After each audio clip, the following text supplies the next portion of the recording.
നമസ്കാരം. എല്ലാവരെയും ഒന്ന് മ്യൂട്ട് ചെയ്യണമേ. ചേച്ചി അൺമ്യൂട്ട് ചെയ്തിട്ട് സംസാരിക്കും. ഓക്കെ, എല്ലാവർക്കും നമസ്കാരം. ആത്മമിത്രയുടെ എംപവർ, എംബലിഷ്, എൻറിച്ച് എന്ന ട്രെയിനിങ് പ്രോഗ്രാമിന്റെ 16ാം ദിവസമായ ഇന്ന് ഈ ദിവസത്തിലേക്ക് എല്ലാവർക്കും സ്വാഗതം. ഇന്ന് നമ്മളോട് സംസാരിക്കാനായി നമ്മളോടൊപ്പം ഫാദർ ബോബി വടക്കൽ, സോഷ്യൽ ആക്ടിവിസ്റ്റും NLP മാസ്റ്റർ ട്രെയിനറുമായ ബോബി അച്ഛൻ. അച്ഛൻ ഇന്ന് നമ്മളോട് സംസാരിക്കുന്നത് നമ്മളുടെ ജീവിതത്തിൽ ഉണ്ടായ തെറ്റുകളെ നമ്മൾക്ക് എങ്ങനെ പോസിറ്റീവ് ആക്കി മാറ്റാം, വിജയത്തിലേക്കുള്ള ചവിട്ടുപടിയാക്കി മാറ്റാം എന്ന വിഷയത്തെ കുറിച്ചാണ് ബോബി അച്ഛൻ ഇന്ന് നമ്മളോട് സംസാരിക്കുന്നത്. നമുക്ക് എല്ലാവർക്കും ശ്രദ്ധയോടെ അച്ഛനെ കേട്ടിരിക്കാം. അച്ഛാ, ബോബി അച്ഛാ. താങ്ക് യു ആശ. ആദ്യമായിട്ട് ഞാൻ ഞങ്ങളുടെ ഈ ഇഗ്നൈറ്റ് ടീമിന്റെ ആചാര്യ ഗുരുവായ ടോബി അച്ഛനും പിന്നെ എൻ്റെ ടീം മെമ്പേഴ്സിനും അവരോടുള്ള കടപ്പാടും നന്ദിയും രേഖപ്പെടുത്തുന്നു. ഇങ്ങനെ ഒരു പ്ലാറ്റ്ഫോം ആദ്യമായിട്ടാണ് ഞാൻ അഡ്രസ് ചെയ്യുന്നത്. അതോടൊപ്പം തന്നെ എന്നെ പല രീതിയിലും ടെക്നിക്കലായിട്ടും പല രീതിയിലൊക്കെ സഹായിച്ച എൻ്റെ അനിയൻ Paul, my sister in law Annie, പിന്നെ ടോണി ആൻഡ് ടോണീസ് വൈഫ് അക്കിയ, ഇവരെ ഞാൻ ഓർക്കുന്നു. അതോടൊപ്പം തന്നെ നമ്മുടെ ഈ പ്രോഗ്രാമൊക്കെ കുറച്ച് നാളായിട്ട് ഒബ്സർവ് ചെയ്യാൻ തുടങ്ങി പ്രോത്സാഹനം തരുന്ന എൻ്റെ അമ്മച്ചിയെയും പ്രത്യേകം ഓർമ്മിക്കുന്നു. ഇന്ന് നമ്മൾ തുടങ്ങാൻ പോകുന്നത്, ഈ ടോപ്പിക്ക് ഞാൻ എടുത്തതിനുള്ളൊരു കാരണം ഞാൻ പറയുകയാണ്. പലരും ഈ കോവിഡ് കാലത്ത് വളരെയധികം, ഞാൻ ശ്രദ്ധിച്ചു സംസാരിക്കുമ്പോഴൊക്കെ ഫോൺ കോളൊക്കെ ഉണ്ടാകുമ്പോൾ വളരെയധികം റിഗ്രറ്റ്സ്, വളരെയധികം ഖേദങ്ങൾ, പരിദേവനം, വ്യസനം, വ്യാകുലം ഇങ്ങനെയൊക്കെ അനുഭവിച്ച് കൊണ്ടിരിക്കുന്നവരാണ്. തീർച്ചയായിട്ടും നമുക്ക് മനസ്സിലാക്കാം, ഈ ഒരു പ്രത്യേക സന്ദർഭത്തിൽ അത് കൂടിക്കൂടി വരുന്ന ഒരു പ്രവണതയാണ് ചുറ്റുപാടും കാണുന്നത്. അതുകൊണ്ട് ഞാൻ വിചാരിച്ചു, പ്രത്യേകിച്ചും എന്നോട് ചില കൗൺസിലിങ്ങിന്റെ ഒക്കെ ഇടയ്ക്ക് വിവാഹം നടക്കാതിരുന്നതും ഡേറ്റ് മാറിപ്പോയതും ക്യാൻസൽ ചെയ്യേണ്ടി വന്നതും അങ്ങനെയുള്ള പല പല ഫങ്ഷൻസ് ഒക്കെ, ഇത് തെറ്റിപ്പോയോ, ഞങ്ങളെടുത്ത ഡിസിഷൻ ശരിയായോ, ഇങ്ങനെയുള്ള വളരെയധികം കുറ്റബോധമൊക്കെയുള്ള പലരും ഉണ്ട്. അവരൊക്കെ ഉണ്ട് ഇവിടെ. ഞാൻ അവരെയെല്ലാം ഉദ്ദേശിച്ചാണ് ഈ ടോപ്പിക്ക് തിരഞ്ഞെടുത്തത്. കൂടാതെ എൻ്റെ ജീവിതത്തിൽ മാറ്റങ്ങൾ ഉണ്ടാക്കിയത് ഒരു കാര്യമാണ്. It was not success. Success has nothing to teach. ഞാൻ എംഫസൈസ് ചെയ്ത് പറയുകയാണ്, success has nothing to teach, but failures have lots to teach. ഇത് എൻ്റെ ജീവിതത്തിൽ നടന്ന ചില ഘടനകളുടെ അടിസ്ഥാനത്തിൽ, ചില സംഭവങ്ങളുടെ അടിസ്ഥാനത്തിൽ ഞാൻ പറയുകയാണ്. ചെറുപ്പകാലത്ത് ഒരു കുരങ്ങുകടിയുണ്ട്, ഒരു കരിങ്കുരങ്ങ്. അത് എൻ്റെ അങ്കിളിന്റെ പെറ്റായിരുന്നു. ആ കരിങ്കുരങ്ങ് കടിച്ച് വളരെ വിഷമിച്ച് ഞാൻ എറണാകുളം ജനറൽ ആശുപത്രിയിൽ കിടന്ന ഓർമ്മ എനിക്കുണ്ട്. പക്ഷേ പിന്നീട് എനിക്ക് മനസ്സിലായി, ഓഹോ, ഇത് എന്തോ ഒരു വഴിത്തിരിവിന് എൻ്റെ ജീവിതത്തിൽ ഉണ്ടായതാണ്. അതിനെക്കുറിച്ചുള്ള കുറെ കുറ്റബോധമൊക്കെ ഉണ്ടായിരുന്നു. പക്ഷേ ഒരു പുതിയ ഉണർവ്, പുതിയ ഒരു റെവലേഷൻ, ഒരു എൻലൈറ്റൻമെന്റിലേക്ക് എന്ന് പറയാം ഉള്ളൊരു പ്രയാണം അവിടുന്ന് തുടങ്ങിയാണ്. ഇന്ന് ഞാനൊരു അപ്പൊ മങ്കി കടിച്ചത് കൊണ്ടാണ് ഇപ്പൊ ഞാനൊരു മങ്കായിരിക്കുന്നതെന്ന് ഒരുപക്ഷെ എനിക്ക് പറയാൻ കഴിയും. അതിൽ അതിശയോക്തിയില്ല. ഞാനത് പിന്നീട് എക്സ്പ്ലെയിൻ ചെയ്യും ചില കാര്യങ്ങൾ പറയുമ്പോൾ. ഇന്നത്തെ പ്രോഗ്രാമിന്റെ ഔട്ട്ലൈൻ ഞാനിപ്പോൾ ടോബി അച്ഛനോട് അല്ലെങ്കിൽ സ്ക്രീൻ ഷെയറിംഗ് ഒന്ന് ചെയ്യാവോ, so that you get an idea, ഒരു രൂപരേഖ, ഒരു sketch of how things will B.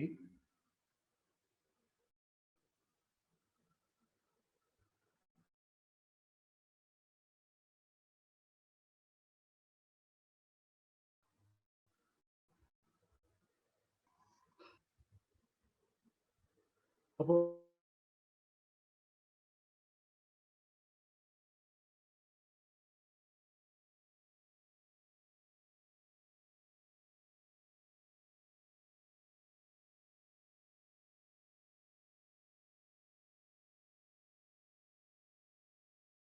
ഈ രീതിയിൽ പ്രൊസീഡ് ചെയ്യുന്നത്, ഈ ഒരു പ്രതിപാദന രീതി അവലംബിക്കുന്നതിനെ കുറിച്ച്.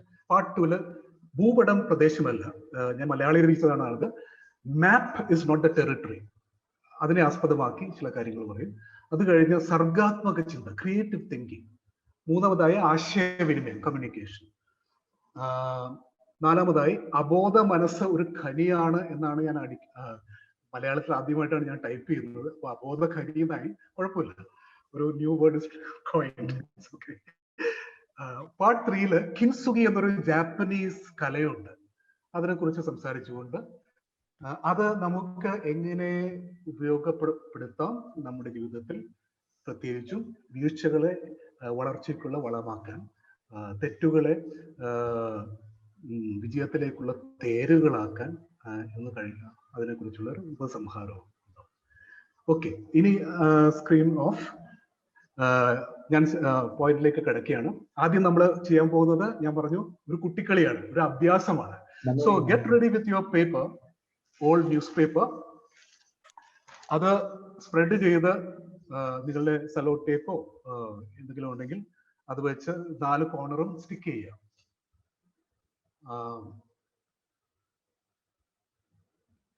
നിങ്ങളുടെ കയ്യിൽ ക്രയോണോ ഫെൽറ്റ് പെന്നോ ഉണ്ടെന്ന് വിചാരിക്കുന്നു.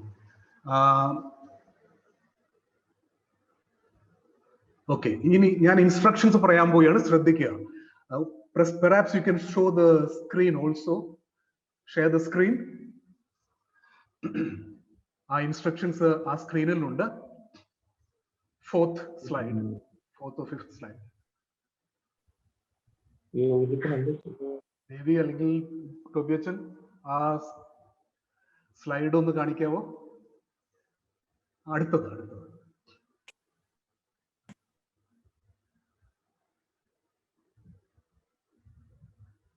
Next one. ഇതാണ് നമ്മൾ ചെയ്യാൻ പോകുന്നത്. Take your non dominant hand, നിങ്ങളുടെ നോൺ ഡോമിനന്റ് ഹാൻഡ്, അതായത് നിങ്ങൾ റൈറ്റ് ഹാൻഡഡ് ആണെങ്കിൽ ലെഫ്റ്റ് ഹാൻഡ് ഉപയോഗിക്കുക, ആണെങ്കിൽ റൈറ്റ് ഹാൻഡ് ഉപയോഗിക്കുക. ഓക്കെ, എന്നിട്ട് ആ കൈ കൊണ്ട്, ആ നോൺ ഡോമിനന്റ് ഹാൻഡ് കൊണ്ട് നിങ്ങൾ എന്ത് ചെയ്യണം? ഈ ക്രയോൺ ബോക്സിൽ നിന്നും നിങ്ങൾക്ക് ഇഷ്ടപ്പെട്ട ഒരു കളർ, അതായത് ഈ പേപ്പറിൽ വരച്ചാൽ വര കാണും എന്ന് നിങ്ങൾക്ക് ബോധ്യമുള്ള ഒരു കളർ എടുക്കുക. ഓക്കെ, എന്നിട്ട് നിങ്ങൾ സ്ക്രിബിൾ ചെയ്യാൻ പോവുകയാണ്. എങ്ങനെയാണ് സ്ക്രിബിൾ ഡൂഡിൽ ചെയ്യുന്നത്? ക്ലോസ്ഡ് ഐസ് വെച്ചുകൊണ്ട്. അപ്പോ ഈ കണ്ണ് അടച്ചു പിടിച്ചുകൊണ്ട് ഈ നോൺ ഡോമിനന്റ് ഹാൻഡിൽ ആ കളർ എടുത്തുകൊണ്ട് നിങ്ങൾ ആദ്യം ഒന്ന് കുത്തിപ്പിടിക്കുക ഏതെങ്കിലും ഒരു പോയിന്റിൽ. അതിനുശേഷം കണ്ണടച്ചുകൊണ്ട് നിങ്ങൾക്ക് ആവശ്യമുള്ള തൃപ്തി വരും വരെ, നിങ്ങളുടെ ഹൃദയത്തിന് തൃപ്തി വരും വരെ അത് സ്ക്രിബിൾ ചെയ്തുകൊണ്ടിരിക്കും. Doodle, any form, any rhythm. Okay, പണ്ട് ചെറുപ്പകാലത്ത്, ഞാൻ ഇൻസ്ട്രക്ഷൻ പൂർത്തിയാക്കട്ടെ എന്നിട്ട് തുടങ്ങിയാൽ മതി. ചെറുപ്പകാലത്ത് നമ്മൾ സ്ക്രിബിൾ ചെയ്യാനോ അല്ലെങ്കിൽ എന്തൊക്കെ ചെയ്യാൻ ശ്രമിച്ചപ്പോൾ അഡൾട്ട്സ്, ഒന്നുകില്ലെങ്കിൽ നമ്മുടെ അപ്പനമ്മമാര്, ചേച്ചിമാരൊക്കെ നമ്മളെ വിലക്കി കാണും. Now is the time you do it freely with your permission, our permission, everybody's permission. Okay, എന്നിട്ട് after you do to your heart's content, ആ ഒരു വൃത്തി വന്നതിന് ശേഷം നിങ്ങൾ പതുക്കെ ആ സ്ക്രിബിൾ ചെയ്ത് ക്രയോൺ എടുത്ത് മാറ്റുക. എന്നിട്ട് അതൊന്ന് സൂക്ഷിച്ചു നോക്കുക, അവിടെ കാണുന്നത് എന്താണെന്ന് സൂക്ഷിച്ചു നോക്കുക. ഇത്രയും ഞാൻ പറയുള്ളൂ, നിങ്ങൾ ചെയ്യുക. Okay, start.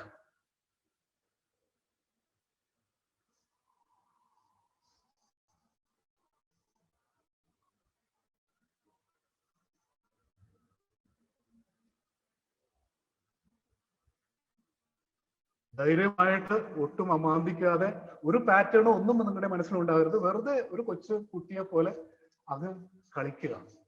Let go. I hope you understand. ഇതിന് വളരെ അർത്ഥവത്തായ ചില കാര്യങ്ങളുണ്ട്, അത് ഞാൻ പിന്നീട് നിങ്ങൾക്ക് മനസ്സിലാക്കി തരും. അതുകൊണ്ട് ഇത് വാസ്തവത്തിൽ ഒരു ടേക്ക് അവേ ആക്കി മാറ്റാൻ നിങ്ങൾക്ക് കഴിയും. അതുകൊണ്ട് നന്നായിട്ട് ആത്മാർത്ഥമായിട്ട് ചെയ്യുക.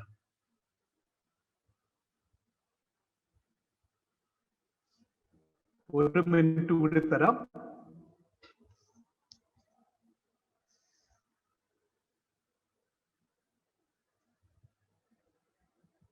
കഴിഞ്ഞോ? Yes, Father. ഓക്കെ. ഇനി ശ്രദ്ധിച്ചു കേൾക്കുക. നിങ്ങൾ എന്താ ചെയ്യാൻ പോകുന്നത്? ഇനി നിങ്ങളുടെ ഡോമിനന്റ് ഹാൻഡില് ഒരു കോൺട്രാസ്റ്റിംഗ് കളർ എടുക്കുക. ഈ ക്രയോൺ ബോക്സിൽ നിന്നും നിങ്ങളുടെ മുമ്പിലുള്ള ഏതെങ്കിലും സ്കെച്ച് പെന്നോ വാട്ടവർ ഒരു കോൺട്രാസ്റ്റിംഗ്, ഇപ്പൊ നിങ്ങൾ നീല കൊണ്ടാണ് വരച്ചതെങ്കിൽ അതിന് കോൺട്രാസ്റ്റ് ആയിട്ടുള്ള ഒരു കളർ എടുക്കുക. എന്നിട്ട് എന്താ ചെയ്യാൻ പോകുന്നതെന്ന് അറിയാവോ? നിങ്ങൾ അവിടെയുള്ള ആ സ്ക്രിബിൾസിൽ, ആ ലൈൻസിൽ നോക്കിയിട്ട് എന്താണ് നിങ്ങളുടെ മനസ്സിൽ ഇപ്പോൾ, ഏത് ഫോമിലാണ്, ഏത് ഷേപ്പിലാണ്, ഏത് പാറ്റേണിലാണ് ഒരു മൃഗമായിട്ടോ അല്ലെങ്കിൽ കിളിയായിട്ടോ മീനായിട്ടോ മുട്ടയായിട്ടോ വൃക്ഷമായിട്ടോ ഒക്കെ പലതും പൊന്തി വരും. അതൊന്ന് സ്കെച്ച് ചെയ്യുക. ഈ കോൺട്രാസ്റ്റിംഗ് നിങ്ങളുടെ ഡോമിനന്റ് ഹാൻഡ് കൊണ്ട്, മറ്റേ ആ ക്രയോൺ കൊണ്ട് അല്ലെങ്കിൽ സ്കെച്ച് പെൻ കൊണ്ട് ഒന്ന് ഔട്ട്ലൈൻ ഒന്ന് സ്കെച്ച് ചെയ്യുക. ആ ഷേപ്പ് മാത്രം ആ ലൈനിൽ കൂടെ ഒന്ന് സ്കെച്ച് ചെയ്യുക.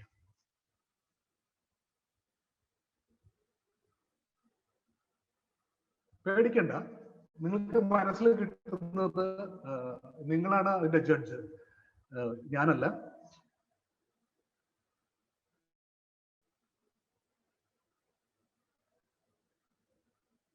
കിട്ടുന്നുണ്ടോ? ഉണ്ട്. കിട്ടിക്കഴിഞ്ഞാൽ നിങ്ങൾ ആ പേപ്പറിന്റെ ഒരു കോർണറിൽ നിങ്ങൾ എന്താണ് കാണുന്നത്, ആ ഫിഗർ എന്താണ്, അതിന്റെ പേര് എഴുതുക. ഇപ്പൊ ഞാനൊരു വൃക്ഷമാണ് കണ്ടതെങ്കിൽ ആ വൃക്ഷത്തിന്റെ പേര്, അല്ല വേറൊന്നാണ് കണ്ടതെങ്കിൽ അതിന്റെ പേര്. കഴിഞ്ഞ ദിവസം എൻ്റെ സിസ്റ്ററിൻ്റെ അടുത്ത് ഞാൻ വരയ്ക്കാൻ പറഞ്ഞു. പുള്ളിക്കാരത്തിക്ക് കിട്ടിയത് ഇങ്ങനെ ഒന്ന് ആയിരുന്നു. അത് ഒരു ഓറഞ്ചോ നാരങ്ങയോ എന്തോ ആയിരുന്നു. അപ്പോൾ ആ കോർണറിൽ നിങ്ങൾ അതിന്റെ പേര് എഴുതുക. If possible put the date and signature. ഇതിനും ഒരു കാരണമുണ്ട്, ഞാൻ പിന്നീട് നിങ്ങൾ കിട്ടിയോ? എല്ലാവർക്കും ഏകദേശം ഒരു രൂപം കിട്ടിയോ? Yes. ഓക്കെ. കൊള്ളാം. അച്ഛാ, രൂപങ്ങളൊന്നും കിട്ടാത്തവർക്ക് എന്താണ് നിങ്ങൾ ചിലരൊക്കെ കണ്ടത് കാണിക്കാവോ? ഈ സ്ക്രീൻ ഒന്ന് ഓഫ് ചെയ്യുക. Take the slide out of the screen. Devi അല്ലെങ്കിൽ father Toby. Thank you. Oh, പ്രിയയ്ക്ക് ഫിഷ് ആണ് കിട്ടിയത്. Okay, anybody else? പാരറ്റ് ആണ് അച്ചോ. ദേവിക്ക്. Okay, thank you. ആണ് അച്ചോ. വേറെ ബോബിയച്ച, എന്റെ ഒരു വശത്തൊരു മീനും ഉണ്ട്, ഒരു വശത്തൊരു പട്ടവും ഉണ്ട്. രണ്ടുപേരും അപ്പുറത്തും ഇപ്പുറത്തും ഇരുന്ന് ചെയ്യുന്നത്. ഓക്കെ. എനിക്കൊരു ഫ്ലവറാ കിട്ടിയ. ഫ്ലവർ എനിക്കൊരു പ്ലെയിൻ കിട്ടി. ഒരു dancing lady, parrot, mountain, mask, leaf, brain. Oh, കൊള്ളാലോ. ഇതിനൊക്കെ ഒരു അർത്ഥമുണ്ട്, ഞാനതിപ്പോ പറയില്ല. അത് നിങ്ങൾക്ക് വ്യാഖ്യാനിക്കാൻ അർഹതയുള്ളൂ. അതുകൊണ്ട് ഒരു ഒബ്സർവർ ആയിട്ട് ഞാൻ ഇത് കാണുകയാണ്, അത്രേ ഉള്ളൂ. ഞാനത് പിന്നീട് വെളിപ്പെടുത്തും. ഇതിൽ നിന്ന് നിങ്ങൾ എന്താണ് എടുക്കേണ്ടത്. ഇതൊരു വണ്ടർഫുൾ എക്സസൈസ് ആണ്. ഓക്കെ, വാസ്തവത്തിൽ ഒരു ധ്യാനാത്മകമായ എക്സസൈസ് ആയിട്ട് ഞാൻ അത് കണക്കാക്കും. ഓക്കെ, ഇനി ഇപ്പൊ ഞാൻ കുറച്ചു മുമ്പ് പറഞ്ഞു, നമ്മൾ ചെറുപ്പകാലത്ത് ഇങ്ങനെയുള്ള പൊട്ടത്തരങ്ങളോ അല്ലെങ്കിൽ കുട്ടിമരക്കലുകളോ അബദ്ധങ്ങളോ ഒക്കെ ചെയ്തപ്പോൾ നമ്മുടെ മാതാപിതാക്കളോ ഒക്കെ പലരും നമ്മളെ ശാസിച്ചു, അല്ലെ, വഴക്ക് പറഞ്ഞു, അല്ലെങ്കിൽ ചിലപ്പോൾ അടി കിട്ടിക്കാണും. അങ്ങനെയുള്ള പല ഇൻസിഡൻസ് നമ്മുടെ ജീവിതത്തിൽ ഉണ്ടായിട്ടുണ്ട്. ഓക്കെ, ആർക്കും ഉണ്ടായിട്ടുള്ളതായിട്ട് തീർച്ചയായിട്ടും അറിയാവുന്ന കാര്യമാണ്. ഇനി നമുക്ക് തെറ്റുപറ്റുമ്പോൾ നമ്മൾ വാസ്തവത്തിൽ എന്താണ് സ്പോണ്ടേനിയസ് ആയിട്ട് എന്താ ചെയ്യുക? നമുക്കൊരു പാളിച്ച പറ്റി, അല്ലെങ്കിൽ ഒരു അബദ്ധം പറ്റി, ഒരു തെറ്റ് പറ്റിയാൽ നമ്മൾ സാധാരണയായി മനുഷ്യരെന്താ ചെയ്യുക? സങ്കടപ്പെടും, സ്വയം കുറ്റപ്പെടുത്തും, കുറ്റബോധം, പിന്നെ ദേഷ്യം against yourself. Okay, that is the worst fear. Okay, worst ഇനി തെറ്റ് പറ്റാതിരിക്കാൻ വേണ്ടി ട്രൈ ചെയ്യും. സ്വല്പം ന്യായീകരിക്കും, ജസ്റ്റിഫിക്കേഷൻ, റാഷണലൈസേഷൻ, ഇതൊക്കെ ഹൈഡ് ചെയ്യാനുള്ള ഒരു ഉപായം. ഓക്കെ, മെയിൻലി ചില കാര്യങ്ങളൊക്കെ നമുക്ക് കിട്ടി.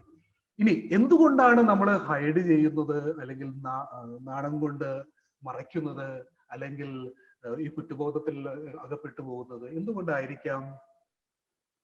എന്ത് തോന്നുന്നു നിങ്ങൾക്ക്?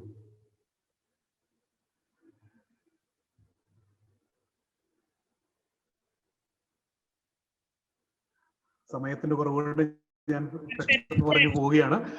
മറ്റുള്ളവരെ അറിയാതിരിക്കാൻ എന്തോ we should not make mistakes.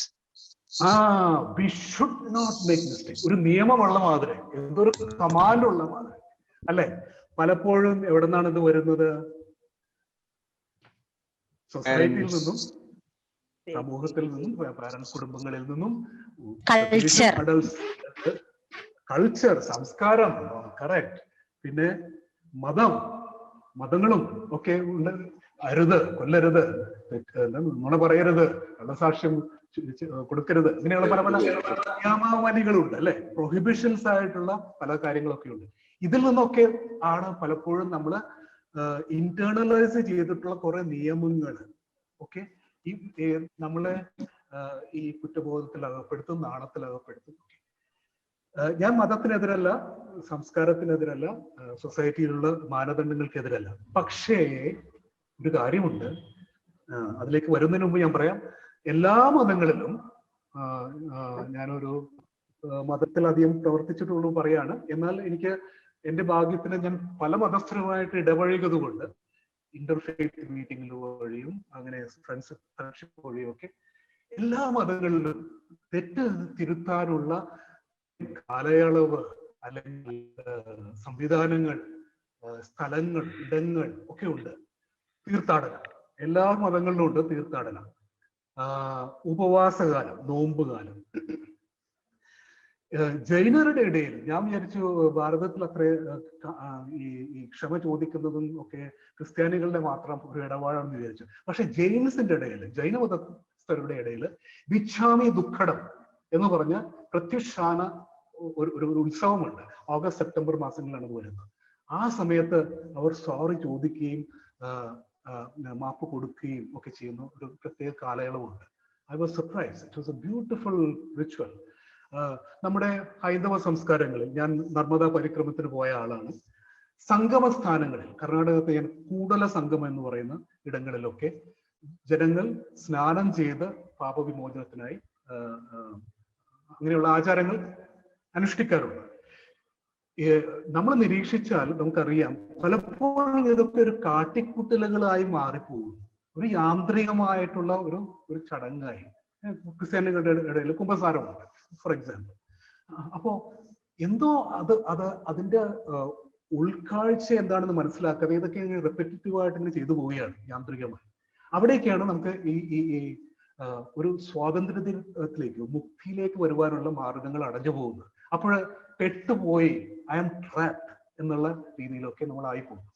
ഇനി ഇത്രയും പറഞ്ഞ സ്ഥിതിക്ക്, അപ്പോൾ തെറ്റ് അല്ലെങ്കിൽ അബദ്ധം അല്ലെങ്കിൽ കുറ്റം ഇതൊക്കെ എന്താണെന്ന് ചോദിച്ചാൽ, ബൈബിളിൽ ഗ്രീക്ക് ഭാഷയിൽ one of the original languages in which it was written,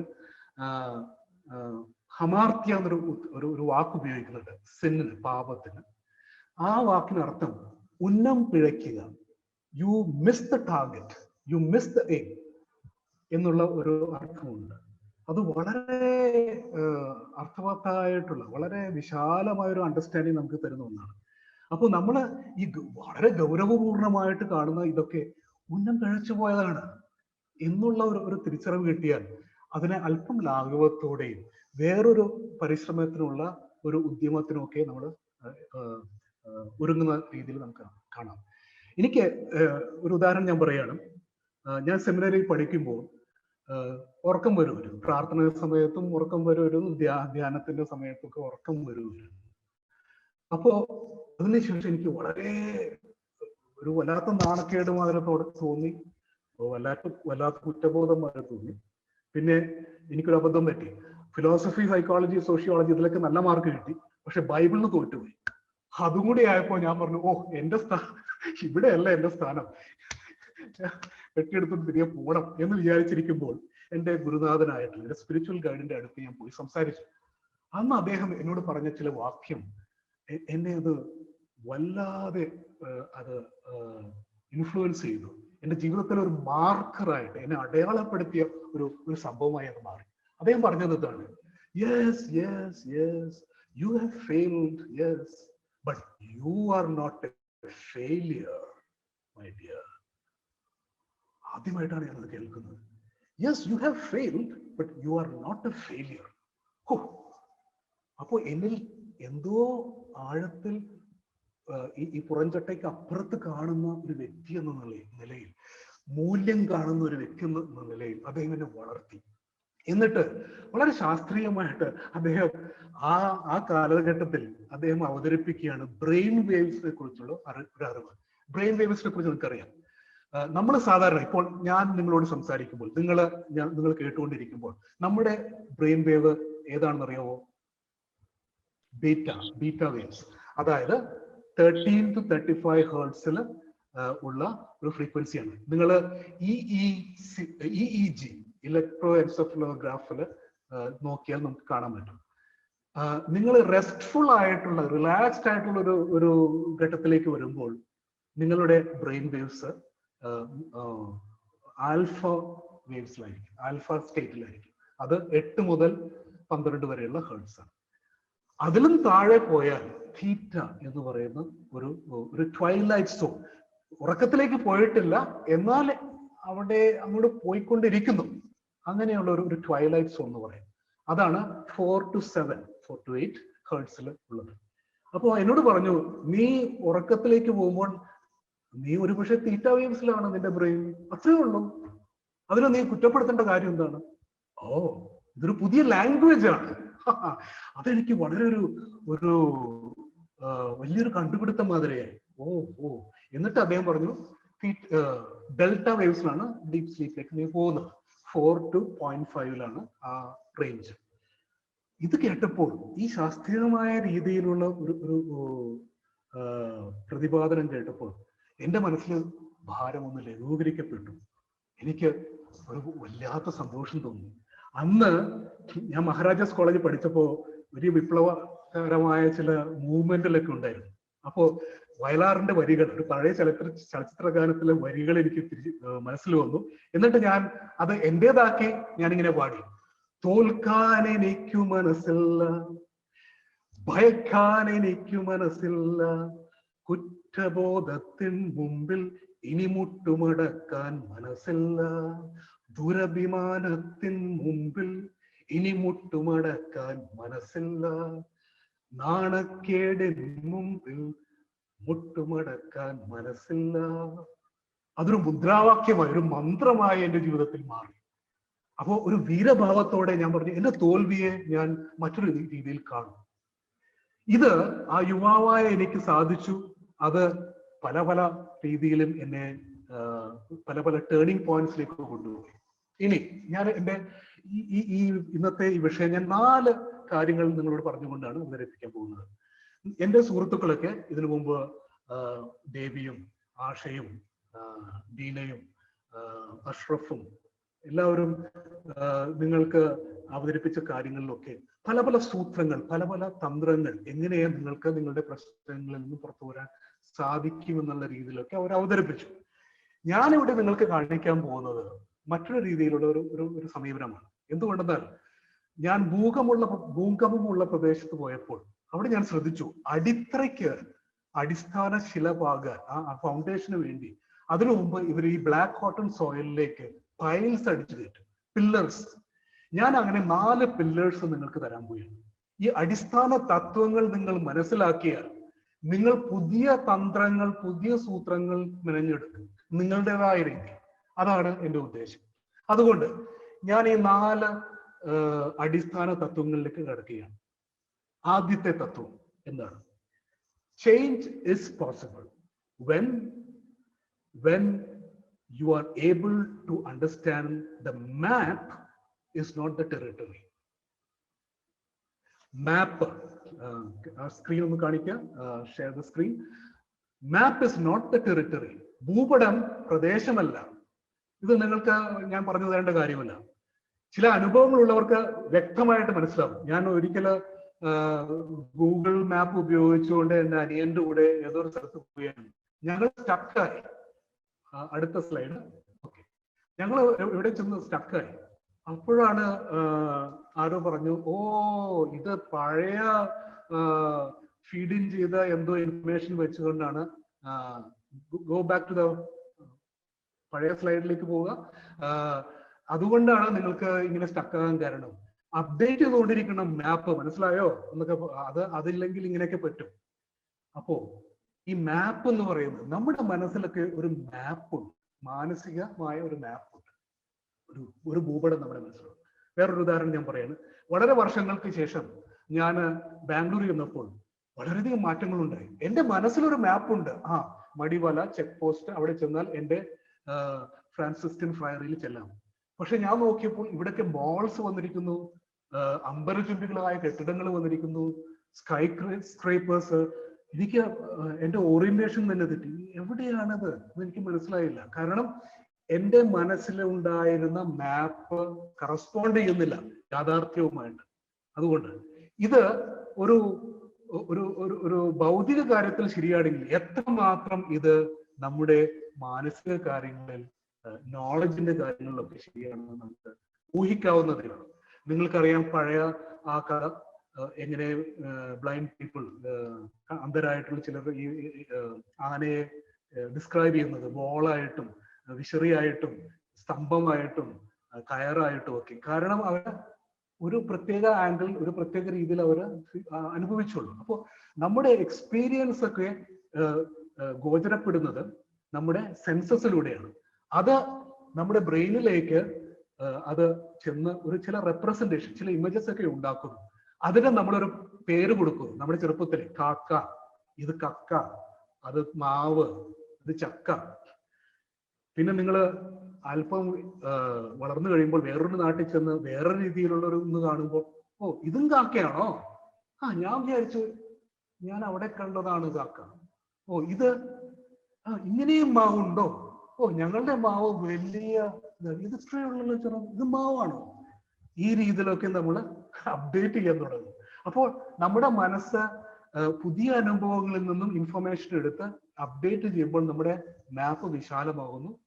അപ്പോ ഈ മാപ്പ് ചേഞ്ച് ചെയ്യാൻ പറ്റുന്നു എങ്കിൽ നിങ്ങൾക്ക് ചേഞ്ചസ് പോസിബിൾ എന്ന് മനസ്സിലാവും. അടുത്ത സ്ക്രീനിലേക്ക് പോകാം. അടുത്ത സ്ലൈഡ്. ഇനി സൂക്ഷിക്കുക, ഞാൻ ചേഞ്ചസ് പോസിബിൾ എന്ന് പറയുമ്പോൾ രണ്ടു തരം കാര്യങ്ങൾ ഓർക്കുക. ചില കാര്യങ്ങൾ നമുക്ക് ചേഞ്ച് ചെയ്യാൻ പറ്റില്ല. എൻ്റെ ബ്ലഡ് ഗ്രൂപ്പ് എനിക്ക് ചേഞ്ച് ചെയ്യാൻ പറ്റില്ല. എൻ്റെ ഈ ജനറ്റിക്കൽ മേക്കപ്പ് എനിക്ക് ചേഞ്ച് ചെയ്യാൻ പറ്റില്ല. Could you please go to the next slide. അപ്പോ നമുക്ക് വേർതിരിച്ചറിയണം, വിവേചിച്ചറിയണം എന്താണ് എനിക്ക് ചേഞ്ച് ചെയ്യാൻ പറ്റുന്നത്. ആ വേരിയബിൾ നമുക്ക് പേര് വിളിക്കാം ചോയ്സ് വേരിയബിൾ. ആ ചോയ്സ് വേരിയബിളിലാണ് നിങ്ങൾക്ക് മാറ്റങ്ങൾ ഉണ്ടാക്കാൻ പറ്റുന്നത്. പലപ്പോഴും നമുക്ക് എന്താ പറ്റും, എൻവയൺമെന്റൽ വേരിയബിൾസിനെ നമ്മൾ പലപ്പോഴും മനസ്സിലാക്കാതെ അത് ചോയ്സ് വേരിയബിൾ ആണെന്ന് ഉള്ള രീതിയിൽ കാണുമ്പോഴാണ് ചിലപ്പോൾ ഫ്രസ്ട്രേഷൻ ഉണ്ടാകുന്നത്. എന്നാൽ മറ്റു രീതിയിലും സംഭവിക്കാം. ചില ചോയ്സ് വേരിയബിൾസ് നമ്മൾ എൻവയൺമെന്റൽ വേരിയബിൾസ് ആയിട്ട് കണ്ടാൽ മാറ്റം ഉണ്ടാക്കാൻ പറ്റില്ല. അത് ആ തെറ്റിദ്ധാരണ നമ്മൾ തിരുത്തിട്ടുണ്ട്.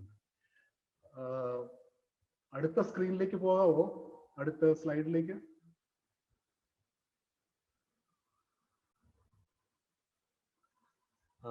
രണ്ടുപേരും ഉറങ്ങിയോന്നാവോ? ഓക്കെ, എനിവേ നിങ്ങൾക്ക് കാര്യം മനസ്സിലായി. ഇനി ഞാനൊരു ടോബിയച്ചനല്ലേ സ്ക്രീൻ മാറ്റുന്നത്? അതെ, അല്ലെങ്കിൽ ദേവി.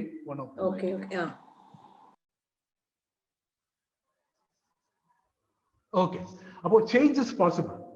ഞാനിവിടെ ഒരു രസകരമായ ഒരു കോട്ട്, ഒരു ചിത്രമുണ്ട്. We can always choose the music life plays for us, but we can choose how we dance to it. ഞാൻ അതിനൊരു ഉദാഹരണം പറയാൻ ആഗ്രഹിക്കുകയാണ്. എനിക്ക് ഒരിക്കൽ വോളിബോൾ കളിച്ചപ്പോൾ ഒരു സ്പൈൻ ഡിസ്ലൊക്കേഷൻ ഉണ്ടായി. ഞാൻ വിചാരിച്ചു, ഞാൻ ഡിസേബിൾഡ് ആയി. ട്രാക്ഷൻ ഒക്കെ ഇട്ട് വളരെ ഭംഗിയായിട്ട് അവരെന്നെ നോക്കി. പക്ഷേ ഡോക്ടർ ചില നിർദ്ദേശങ്ങളൊക്കെ തന്നു. അപ്പൊ എനിക്ക് വളരെ ദീർഘമായ ഒരു യാത്ര ബ്രസീലിലെ വേൾഡ് സോഷ്യൽ ഫോറത്തിന് പോകാനുണ്ടായിരുന്നു, പോർട്ടോ അലെഗ്രെ. അവിടേക്ക് ദീർഘമായ യാത്രയാണ്. അപ്പോൾ ഡോക്ടർ പറഞ്ഞു, എങ്ങനെയെങ്കിലും പ്ലെയിനിൽ നിങ്ങളൊരു റിക്വസ്റ്റ് കൊടുക്കണം, കിടന്നു വേണം പോകാൻ, കാരണം ഇത്രയും ദൂരമുള്ള യാത്ര ഇരുന്ന് പോയാൽ പ്രശ്നം ഉണ്ടാവും പിന്നീട്. എങ്ങനെയോ എനിക്ക് ലക്കുണ്ടായിരുന്നു, അങ്ങനെ കിട്ടി. ഞാൻ അവിടെ എത്തി. അവിടെ ഞാൻ ബ്രഹ്മകുമാരി, ഇന്ത്യയിൽ നിന്നുള്ളൊരു ബ്രഹ്മകുമാരിയെ കണ്ടു. അപ്പൊ അവരെന്റെ ഈ വിഷമം കണ്ടിട്ട് പറഞ്ഞു, അയ്യോ ഇത് 5 യോഗാസനങ്ങൾ ഞാൻ പഠിപ്പിച്ചു തരാം, അതുകൊണ്ട് വളരെ സുന്ദരമായിട്ട് നിങ്ങൾക്ക് ഇത് മാറ്റാൻ പറ്റും. എന്നിട്ട് പശ്ചിമോത്താസന, ഭുജംഗാസന, മാർജാരാസന, ചക്കി ചലാന എന്ന് പറഞ്ഞ ഒരു, പിന്നെ കിടന്ന് സൈക്കിള് മാതിരി സൈക്ലിംഗ് ചെയ്യുക, ഈ 5 യോഗാസനങ്ങൾ ഞാൻ ചെയ്തുകൊണ്ട് ഇരുന്നു. ഓരോ ദിവസവും വളരെ മാറ്റങ്ങൾ ഉണ്ടായി. ഇന്ന് ഞാൻ സത്യം പറയുകയാണ്, ഇന്ന് എനിക്ക് ഡബിൾ ഭാരം എടുക്കാം. പക്ഷെ ഞാൻ ഒന്ന് ശ്രദ്ധിക്കണം, ഇതാണ് എൻവയോൺമെന്റൽ വേരിയബിൾ, ചോയ്സ് വേരിയബിൾ. എനിക്ക് കുനിഞ്ഞെടുക്കാൻ ബുദ്ധിമുട്ടായിരിക്കും, അത് സൂക്ഷിക്കണം. ഞാനൊരു ഫൂളിഷായിട്ട് അത് ചെയ്യരുത്. ഇങ്ങനെ അല്പം മടങ്ങിയിരുന്ന് 2 ബക്കറ്റ് വെള്ളം ഇങ്ങനെ എനിക്ക് പൊക്കിയെടുക്കാൻ പറ്റും. അപ്പോൾ കൂടുതൽ ഉയരത്തിൽ ചാടാൻ പറ്റും. ഇന്ന് എന്റെ ദിവസം തുടങ്ങുന്നത് എപ്പോഴും സൂര്യ നമസ്കാരം ചെയ്തുകൊണ്ടാണ്. അതെന്റെ ഒരു പ്രാർത്ഥനയായിട്ട് മാറി. ഉത്തിതനായ യേശുവിനെ കണ്ടുകൊണ്ട്, ഉദയസൂര്യനെ നോക്കിക്കൊണ്ട് ഒരു പ്രാർത്ഥന രൂപത്തിൽ, ചിലപ്പോൾ അതൊരു ഡാൻസായി മാറും വിത്ത് മ്യൂസിക്. അപ്പോ ഞാൻ ഡിസേബിൾഡ് ആകുന്ന പേടിയിൽ നിന്ന് ഞാൻ സ്വതന്ത്രനായി. ഇന്ന് ഞാൻ ഡിഫറൻ്റ്ലി ഏബിൾഡ് ആയി, വളരെ സന്തോഷവാനായി. ഞാൻ പറഞ്ഞു, എന്നെ കുരങ്ങ് കടിച്ച കാര്യം. ഞാനൊരു വൂണ്ടഡ് കിഡായിരുന്നു, ഇന്ന് ഞാനൊരു വണ്ടർ കിഡായി മാറി. എങ്ങനെയാണത്? ഇവിടെയാണ് ഞാൻ ഒരു ചെറിയ ഒരു ഉദാഹരണം ഞാൻ പറയാൻ പോകുന്നത്. അന്ന് ഞാൻ പറഞ്ഞു, എന്നെ കുരങ്ങ് കടിച്ചു. എനിക്കെപ്പോഴും കുരങ്ങിനെ കുറിച്ചൊരു നെഗറ്റീവായിട്ടുള്ള ഒരു ഐഡിയ ആയിരുന്നു. അന്ന് ചെറുപ്പകാലത്ത് ഒരു സ്റ്റോറി എന്നോട് ഞങ്ങളെ നോക്കിയിരുന്ന ആയ പറയുമായിരുന്നു, കുരങ്ങന്റെയും കുറുക്കന്റെയും കഥ. ഞാൻ എപ്പോഴും കുറുക്കനായിട്ട് ഐഡന്റിഫൈ ചെയ്തു, സ്മാർട്ടായിട്ടുള്ള ആ ജക്കോൾ ആയിട്ട് ഐഡന്റിഫൈ ചെയ്തു. അപ്പോൾ കുരങ്ങനെ എപ്പോഴും ഞാൻ നെഗറ്റീവായിട്ട് കണ്ടിരുന്നു. പക്ഷെ പിന്നീട് ഞാൻ കോളേജിൽ പഠിക്കുമ്പോൾ, മഹാരാജാസ് കോളേജിൽ പഠിക്കുമ്പോൾ ഒരു പാഠം ഉണ്ടായിരുന്നു, 1 ആക്ട് പ്ലേ ഉണ്ടായിരുന്നു, ബ്രദർ വുൾഫ്. അവിടെ സെയിന്റ് ഫ്രാൻസിസ് ഒരു ക്രൂരനായ ക്രുക്കഡായ ഒരു വുൾഫിനെ ബ്രദർ എന്ന് വിളിച്ച് മെരുക്കുന്ന, ടൈം ചെയ്യുന്ന ഒരു രംഗമുണ്ട്. അതെന്നെ വളരെ ആകർഷിച്ചു. അങ്ങനെയാണ് ഞാനൊരു എങ്ങനെയാണ് വിശ്വസാഹോദര്യത്തിലേക്ക് പോകാൻ പറ്റും എന്ന് ഞാൻ അന്വേഷിക്കുകയും ഫ്രാൻസിസ്കിന്റെ അവരുടെ ഇടയിൽ ചെല്ലുകയും ഒക്കെ ചെയ്തത്. അപ്പോൾ ഞാൻ പറയുന്നത്, ആ വൂണ്ടഡ് കിഡ് ഒരു വണ്ടർ കിഡ് ആകാനുള്ള ചില പ്രോസസ് ഉണ്ടായി. എന്നിട്ട് പിന്നീട് എനിക്ക് മനസ്സിലായി, എനിക്ക് ഈ നെഗറ്റീവ് ആറ്റിറ്റ്യൂഡ് ഉണ്ട് മങ്കിയെ കുറിച്ച്.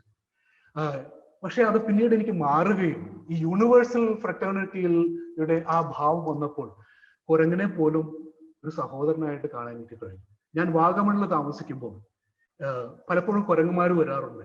അവിടെയുള്ള വൃക്ഷങ്ങളിലെ ഫലങ്ങളൊക്കെ ഇവർ പറിച്ചെടുക്കും. ഒരിക്കൽ ഞാൻ അവരോട് ബെഗ് ചെയ്തു, ഒരു മാവല മാങ്ങ നിങ്ങൾ എനിക്ക് വേണ്ടി ഒന്ന് വിട്ടേക്കണം, ബാക്കിയുള്ളതൊക്കെ എടുക്കും, ഒരു പേരക്ക നിങ്ങൾ അവിടെ വിട്ടേക്കണം എനിക്ക് വേണ്ടി. ഞാൻ അന്തിച്ചു പോയി. അവരങ്ങനെ തന്നെ ചെയ്തു. അവർക്ക് എന്തോ എൻ്റെ ഈ റിക്വസ്റ്റ് മനസ്സിലായ മാതിരി. പിന്നീട് വേറൊരു സംഭവം ഉണ്ടായി. അത് ലതികയ്ക്കൊക്കെ അറിയാം, ലതിക എൻ്റെ ക്ലാസ്മേറ്റ് ആണ്. എൻ്റെ റൂമിൽ ഒരു ദിവസം ഒരു ക്രൈറ്റ് ഒരു പാമ്പനെ ഞാൻ കണ്ടു. വളവളപ്പനെന്നോ ശംഖുമുഖനെന്നോ എന്തൊക്കെ പറയും. അപ്പോൾ ഞാൻ രാത്രിയായി, ഇനി പുറത്തേക്ക് ഇറങ്ങാൻ പറ്റില്ല, കാരണം അവിടെ കാട്ടുപന്നി വരുന്നു, മുള്ളംപന്നി വരുന്നു.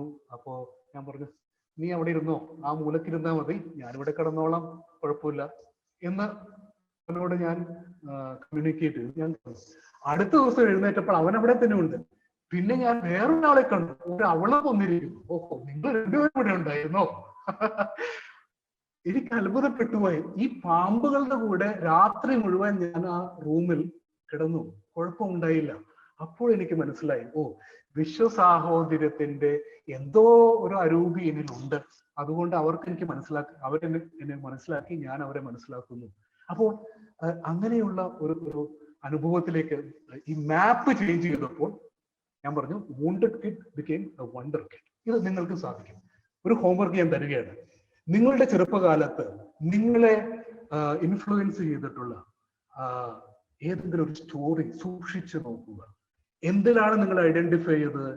ഇന്ന് നിങ്ങൾ എവിടെ നിൽക്കുന്നു? ഇത് നോക്കിയാൽ നമുക്കറിയാം ചില കാര്യങ്ങൾ നമ്മളിൽ ചേഞ്ച് ആയിട്ടുണ്ടോ ഇല്ലെന്ന്. ഓക്കെ, ഒരു ഹോംവർക്ക് ആയിട്ട് ചെയ്യാം. അടുത്ത പോയിന്റിലേക്ക് ഞാൻ കിടക്കുകയാണ്. അടുത്ത സ്ലൈഡ് കാണിക്കാവോ? നിങ്ങൾ റൈറ്റ് ബ്രെയിൻ ആൻഡ് ലെഫ്റ്റ് ബ്രെയിനെ കുറിച്ച് കേട്ടിട്ടുണ്ടാവും. റൈറ്റ് ബ്രെയിൻ എങ്ങനെയുള്ള ചിന്താഗതികൾ ഉണ്ടാക്കുന്നു, ലെഫ്റ്റ് ബ്രെയിൻ എങ്ങനെയുള്ള ചിന്ത. ഇതിപ്പോ റൈറ്റ് ബ്രെയിൻ ഉപയോഗിച്ച ചില എഞ്ചിനീയേഴ്സ്, ആർക്കിടെക്ട്സ്, പിന്നെ ഇത് എൻ്റെ സിസ്റ്ററിലോ അഖിയയുടെയാണ്. ഒരു എങ്ങനെ ഒരു പഴയ ക്യാൻവാസ് ഷൂനെ ഒരു ഫ്ലവർ പോട്ടാക്കി, പ്ലാന്റ്സിനുള്ള ഒരു പോട്ടാക്കി മാറ്റുന്നു. ഇതൊക്കെ ക്രിയേറ്റീവ് തിങ്കിങ് ആണ്. അത് റൈറ്റ് ബ്രെയിനിൽ നിന്ന് വരുന്നു. ലീനിയർ തിങ്കിങ്, റാഷണൽ തിങ്കിങ് ഒക്കെ ലെഫ്റ്റ് ബ്രെയിനിൽ നിന്നാണ് വരുന്നത്. പലപ്പോഴും നമ്മുടെ വിദ്യാഭ്യാസ രംഗത്തൊക്കെ കൂടുതൽ ഊന്നൽ കൊടുക്കുന്നത് ലെഫ്റ്റ് ബ്രെയിനാണ്. പക്ഷെ കലാപരമായ ചിന്തകളും ക്രിയേറ്റീവായിട്ടുള്ള സർഗാത്മകമായ ചിന്തകളും ഒക്കെ വരുന്നത് ഈ റൈറ്റ് ബ്രെയിനിൽ നിന്നാണ്. അപ്പോ change is possible when you get out of the linear thinking. അത് വളരെ റിജിഡ് ആണ്, അത് വളരെ എക്സ്ക്ലൂസീവ് തിങ്കിങ് ആണ്. റൈറ്റ് ബ്രെയിൻ ഇൻക്ലൂസീവ് തിങ്കിങ് ആണ്, വൈവിധ്യമുള്ളതാണ്, ബഹുമുഖമായതാണ്, പലതിനെയും ഉൾക്കൊള്ളാൻ കഴിവുള്ളതാണ്, വൈവിധ്യമുള്ളതാണ്. ഞാൻ ഒരു ഉദാഹരണം കൂടി പറയാം. ഞാൻ ബോംബെയിൽ ഒരു വേൾഡ് സോഷ്യൽ ഫോറം 2004 ജനുവരിയിലുണ്ട്. അന്ന് ഞാൻ ചിലരോടുകൂടെ പ്രസിദ്ധീകരിച്ച ഒരു പുസ്തകം അല്പം ലേറ്റ് ആയി പോയി പുറത്തു വരാൻ, പ്രിന്റഡ് കോപ്പി വരാൻ. അപ്പോൾ അവിടെ ചെന്നപ്പോൾ അവിടെയുള്ള ബുക്ക് സ്റ്റാളിലൊന്നും സ്ഥലം കിട്ടിയില്ല. ഞാൻ അങ്ങനെ വിഷമിച്ചിരിക്കുമ്പോൾ എൻ്റെ കൂടെ ആ പുസ്തകത്തിനായി പ്രവർത്തിച്ച ഒരു യൂറോപ്യൻ ഫോട്ടോഗ്രാഫർ ആയിരുന്നു ആനി ഡ്രേസ്. അവരെന്നോട് പറഞ്ഞു, Bobby, why do you get frustrated? എന്തുകൊണ്ട് നിരാശപ്പെട്ടിരിക്കുന്നു? We can do something else.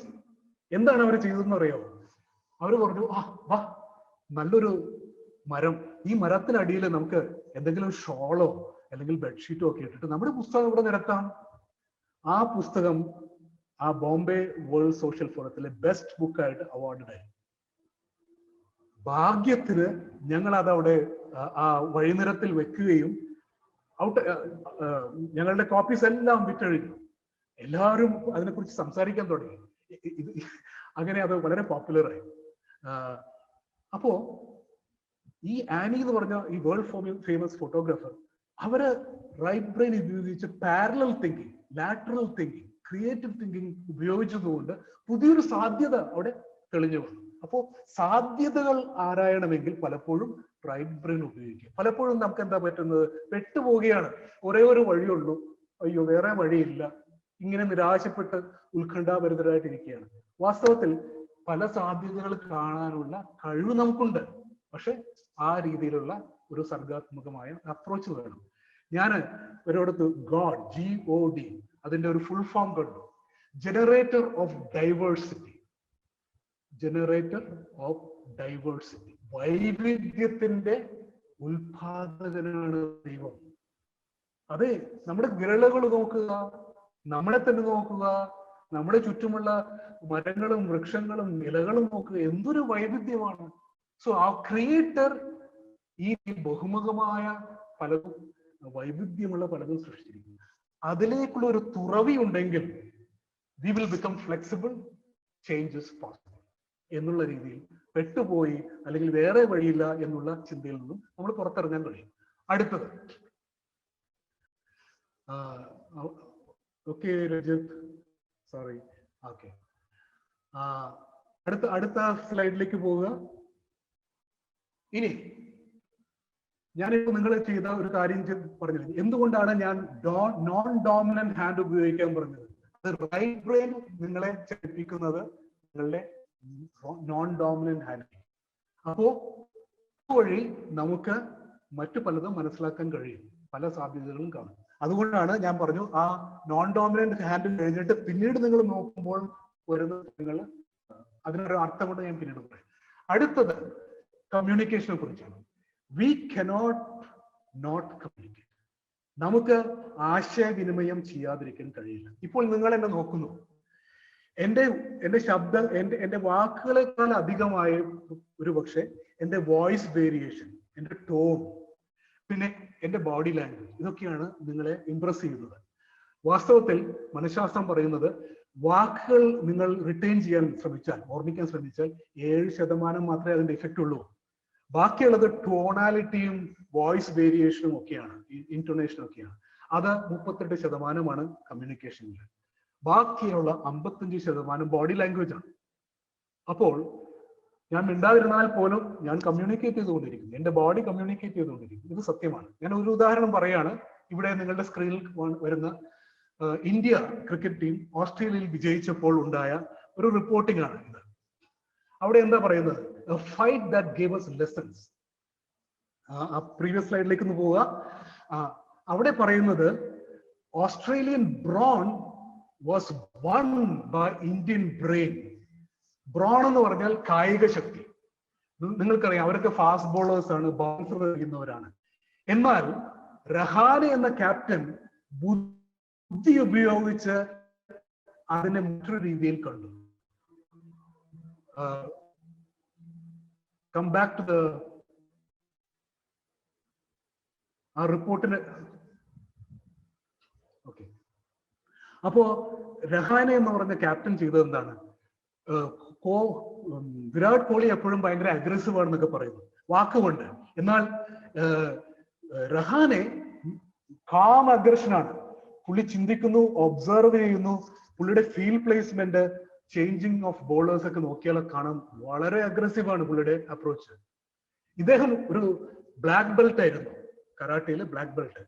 Karate പഠിച്ചവർക്കറിയാം, അല്ലെങ്കിൽ ജൂഡോ പഠിച്ചവർക്കറിയാം, ഇവർ ഭയങ്കര സ്ട്രാറ്റജി എടുക്കും. എനിമിയുടെ അറ്റാക്ക് ആ സ്ട്രെങ്ത് ഉപയോഗിച്ചുകൊണ്ട് അവർ പറയും പുഷ് പുൾ എന്ന് പറയും. പുഷ് ചെയ്യുന്ന ആ കൈ അവരെന്ത് ചെയ്യും? ആ സ്ട്രെങ്ത് ഉപയോഗിച്ചുകൊണ്ട് പുള്ള് ചെയ്യും. അപ്പോ എനിമിയുടെ സ്ട്രെങ്ത് ഇവർ ഉപയോഗിച്ച് അയാളെ കീഴ്പ്പെടുത്താൻ ശ്രമിക്കും. ഇതാണ് വാസ്തവത്തിൽ രഹാനെ ചെയ്ത കാര്യം. അവരെ പഠിച്ചു, പരിമിതമായ തന്റെ യുവ സുഹൃത്തുക്കളെയൊക്കെ കണ്ടു. പല പ്രഗത്ഭരായിട്ടുള്ളവർ മടങ്ങിപ്പോയി, അല്ലെങ്കിൽ ഹേർട്ട് റിട്ടയർഡ് ആയി ഇരിക്കുകയാണ് പവലിയനിൽ. ഈ യുവതാരങ്ങളെ എങ്ങനെയെങ്കിലുമൊക്കെ ഒന്ന് പാകപ്പെടുത്തി എടുക്കണം, തയ്യാറാക്കി എടുക്കണം.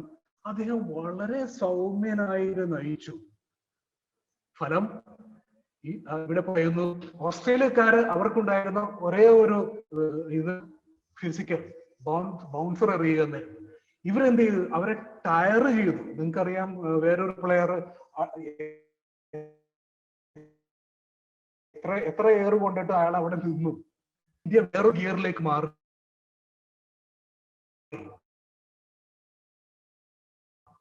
അവര് വിജയിച്ചു. അപ്പൊ സ്കിൽസ്, ഗെയിം അവയർനെസ്, കറേജ്, ഇതുകൊണ്ടാണ് ഇന്ത്യ വിജയിച്ചത്. മാത്രമല്ല അന്ന് പല പല ന്യൂ ഹീറോസ്, യുവ നേതാക്കൾ നമ്മുടെ ആ ടീമിൽ പൊന്തി വന്ന് വരുന്നത് കണ്ടു. അപ്പോ കമ്മ്യൂണിക്കേഷൻ ഇസ് ലൈക്ക് ദിസ്. നമ്മുടെ കമ്മ്യൂണിക്കേഷൻ റെസ്പോൺസ് ആണ് നമ്മുടെ കമ്മ്യൂണിക്കേഷന്റെ വിജയം, സാഫല്യം ഇൻഡിക്കേറ്റ് ചെയ്യുന്നത്. അപ്പോ ഒരു ഫെയിലിയർ ആണ് വന്നതെങ്കിൽ അതിനെ നിങ്ങൾ സാരമാക്കാതിരിക്കൂ. അതൊരു ഫീഡ്ബാക്ക് മാത്രമായിട്ട് കാണൂ. Let it be only a feedback. It is not a failure. ആ ഫെയിലിയർ നിങ്ങൾക്ക് തരുന്ന ഒരു സന്ദേശമുണ്ട്. ഞാനൊരു ഉദാഹരണം പറയാം. നിങ്ങളുടെ വീട്ടിൽ പോസ്റ്റ്മാൻ വരുന്നു, അല്ലെങ്കിൽ കൂലിയെ കൊണ്ടൊരാൾ വരുന്നു. നിങ്ങൾ എന്താ ചെയ്യുക? ഹലോ, ഹായ്, ഇന്നെന്താണ് എനിക്കുള്ളത്? നിങ്ങൾ അത് സ്വീകരിക്കും. ഒരുപക്ഷെ അവർ ഒപ്പിട്ട് വാങ്ങിക്കും. അത്രമാത്രം ചെയ്യേണ്ടതുള്ളൂ. നിങ്ങൾ അകത്തിരുത്തി ഒരു ഗസ്റ്റിനെ പോലെ ഒന്നും അവർ ട്രീറ്റ് ചെയ്യാൻ പോകുന്നില്ല. നിങ്ങൾ അവരെ പാർക്കാൻ വീട്ടിൽ വിളിക്കില്ല, അല്ലെ? എന്നുമട്ട് ഫെയിലിയേഴ്സിനെ, മിസ്റ്റേക്സിനെ നിങ്ങളൊരു സന്ദേശവാഹകൻ മാത്രമായിട്ട് കാണുക, ഒരു പോസ്റ്റ്മാൻ മാത്രമായിട്ട് കാണുക. അവർ ഡെലിവർ ചെയ്യുന്ന ആ മെസ്സേജ്, ആ പാർസൽ, അത് നിങ്ങൾ എടുക്കുക, വേണമെങ്കിൽ സൈൻ ചെയ്ത് കൊടുക്കുക. എന്നിട്ട് അതെന്താണെന്ന് നോക്കുക, അതിൽ അടങ്ങിയിരിക്കുന്നത് എന്താണെന്ന് കാണുക. അപ്പോഴാണ് നമുക്ക് ഈ രീതിയിൽ ഫീഡ്ബാക്ക് ആണ്, ഓൺലി ഫീഡ്ബാക്ക്, നോട്ട് ഫെയിലിയർ എന്ന രീതിയിലുള്ള ഒരു അവയർനെസ് വരും. അടുത്ത ഒരു ഇതിലേക്ക് ഞാൻ പോവുകയാണ്. Unconscious. Can you go to the next slide? Okay, അപ്പൊ വിലയേറിയ ഒരു പാഠം ഇതിൽ നിന്ന് പലപ്പോഴും പറയും ട്രൈ അഗൈൻ. ട്രൈ ചെയ്യേണ്ടത്. നമ്മൾ വീണ്ടും വീണ്ടും അങ്ങനെ തന്നെ ചെയ്തിട്ട് കാര്യമില്ല. അത് മെക്കാനിക്കലായിട്ട് റിപ്പീറ്റഡ് ആവുന്നു. വേറെ ഒരു അപ്രോച്ച് എടുക്കുക. ഇൻക്ലൂസീവ് തിങ്കിങ്ങും നിങ്ങളിപ്പോ കണ്ടിട്ടുള്ള ഫീഡ്ബാക്കിനെ സ്വീകരിച്ച് ആ സന്ദേശം സ്വീകരിച്ച് അപ്രോച്ച് മാറ്റുന്നു. ഓക്കെ, അടുത്തത് അൺകോൺഷ്യസ്. അൺകോൺഷ്യസിനെ കുറിച്ച് സംസാരിക്കുമ്പോൾ നിങ്ങളുടെ മനസ്സിൽ ആദ്യം വരിക മിക്കവാറും ടൈറ്റാനിക് എന്ന് പറഞ്ഞ ആ സിനിമയായിരിക്കും. ടൈറ്റാനിക്കിലെ ആ സിനിമയിൽ നിങ്ങൾക്കറിയാം, ഒരു ഐസ്ബർഗിനെ ഇടിച്ച് അത് കപ്പൽ തകർന്നു പോയി. നമ്മുടെയൊക്കെ മനസ്സ് ഒരു വലിയ ഐസ്ബർഗാണ്. പുറമെ കാണുന്നത് ചെറിയൊരു ഈഗോ, ബാക്കിയുള്ള 90% ഹിഡൻ ആയിട്ടിരിക്കുന്നത് വാസ്തവത്തിൽ അൺകോൺഷ്യസ്. ഇത് ഒരു മോഡൽ മാത്രമാണ്, ഓർക്കുക ഞാൻ പറഞ്ഞ മാതിരി ഒരു മാപ്പ് മാത്രമാണ്. ഇത് സിഗ്മണ്ട് ഫ്രോയിഡ് ആദ്യമായിട്ട് ഇൻട്രൊഡ്യൂസ് ചെയ്തതാണ്. പക്ഷെ പിന്നീട് ഈ മാപ്പ് മാറ്റി. ആരാണ് മാറ്റിയത്? ഫ്രോയിഡിന്റെ ശിഷ്യനായിട്ടുള്ള യുങ് കൂടുതൽ പഠിക്കുകയും കൂടുതൽ അറിയുകയും ഇന്ത്യയിലൊക്കെ വന്ന് പലരെയും കാണുകയും മിത്തുകളെ പഠിക്കുകയും പുരാണങ്ങളെയൊക്കെ പഠിക്കുകയും പലതും കണ്ടുപിടിച്ച് മണ്ഡല ബുദ്ധിസ്റ്റ്, അവരുടെ അടുത്ത് വജ്രായന ബുദ്ധിസത്തിന്റെ മണ്ഡലകളൊക്കെ പഠിക്കുകയും ചെയ്തപ്പോൾ അദ്ദേഹത്തിന് പുതിയൊരു ബോധോദയം ഉണ്ടായി. അദ്ദേഹം പറയുന്നു, അൺകോൺഷ്യസില് പല പല ഘടകങ്ങളുണ്ട്. Personal unconscious, shadow. ഞാൻ ഷാഡോയിലേക്ക് അല്പം ഒന്ന് ഫോക്കസ് ചെയ്യാം. എന്താണ് ഈ ഷാഡോ? ഞാൻ പറഞ്ഞു, ആദ്യം നിങ്ങൾ പറഞ്ഞല്ലോ, നമുക്ക് നാണം ഉണ്ടാവും, അല്ലെങ്കിൽ കുറ്റബോധം ഉണ്ടാവും. അപ്പോഴൊക്കെ നമ്മൾ അടിച്ചമർത്തുന്ന പല വികാരങ്ങളുണ്ട്. ഈ അടിച്ചമർത്തപ്പെട്ട വികാരങ്ങളൊക്കെയാണ് ഈ നിഴലായി, ഷാഡോ ആയി കിടക്കുന്നത്. ഓക്കെ, ഇനി ഈ ഷാഡോവിനെ നമുക്ക് എങ്ങനെ ആക്സസ് ചെയ്യാം? എങ്ങനെ ഈ ഷാഡോയിൽ നിന്നുള്ള അതിന്റെ കോണ്ടന്റ് പുറത്തെടുക്കാം? അതിനാണ് ഞാൻ ഈ എക്സസൈസ് നിങ്ങളെ കൊണ്ട് ചെയ്യിപ്പിച്ചത്. നിങ്ങളുടെ നോൺ ഡോമിനന്റ് ഹാൻഡ് കൊണ്ട് നിങ്ങൾ സ്ക്രിബിള് ചെയ്തു, അതിന് തോന്നിയവാസം വരെ ചെയ്തിട്ടേ എന്ന് നിങ്ങൾ വിട്ടുകൊടുത്തു. അതിനുശേഷം അതിൽ ഉരുത്തിരിയുന്ന ചില രൂപങ്ങളും ഷേപ്പുകളും പാറ്റേണും നിങ്ങൾ കണ്ട് സ്കെച്ച് ചെയ്തു. അതിലൂടെ നിങ്ങളുടെ അബോധ മനസ്സിനെ വെളിവാക്കുന്ന ചില കാര്യങ്ങൾ കണ്ടുപിടിക്കുകയാണ്. അതുകൊണ്ട് ഇതൊരു ചുമ്മാ ഒരു കുട്ടിക്കളിയല്ല. ഇത് നാഡിയ എന്ന് പറഞ്ഞ ഒരു വലിയ മനഃശാസ്ത്രജ്ഞ, ഒരു എഡ്യൂക്കേഷനിസ്റ്റ് ആയിരുന്നു. ഇന്ത്യയിൽ വന്നു ബാംഗ്ലൂർ പലരെയും ട്രെയിൻ ചെയ്തു. ആ ട്രെയിൻ ചെയ്യപ്പെട്ട ഒരു ടീച്ചറിൽ നിന്ന് ഞാൻ പഠിച്ചതാണ്. ഇങ്ങനെയുള്ള ഇതിൽ നിന്നും നമുക്ക് നമ്മുടെ അൺകോൺഷ്യസിനെ ആക്സസ് ചെയ്യാൻ പറ്റും, അതിൽ പ്രവേശിക്കാൻ പറ്റും, ഷാഡോസിനെ അതിൽ പ്രവേശിക്കാൻ പറ്റും. ഇതൊരു സ്വർണ്ണ ഖനിയാണെന്ന് നിങ്ങൾക്ക് മനസ്സിലാവും. അപ്പോ പലർക്കും ധ്യാനിക്കാനിരിക്കുക, സ്റ്റില്ലായിട്ടിരിക്കുക ഒക്കെ ഭയങ്കര ബുദ്ധിമുട്ടാണ്. പക്ഷെ ഈ കുട്ടിക്കളി ചെയ്തുകൊണ്ട് ദിവസവും ഞാനിപ്പോ പറഞ്ഞു, നിങ്ങൾ ഇന്ന് ചെയ്തത് നിങ്ങൾ ഇങ്ങനെ കണ്ടു, അതിന് പേരിട്ടു, ഡേറ്റ് ഇട്ടു. നിങ്ങൾ എല്ലാ ദിവസവും ഒന്ന് ചെയ്തു നോക്കുക. ഒരു കൊച്ചുകുട്ടിയെ പോലെ കളിക്കും.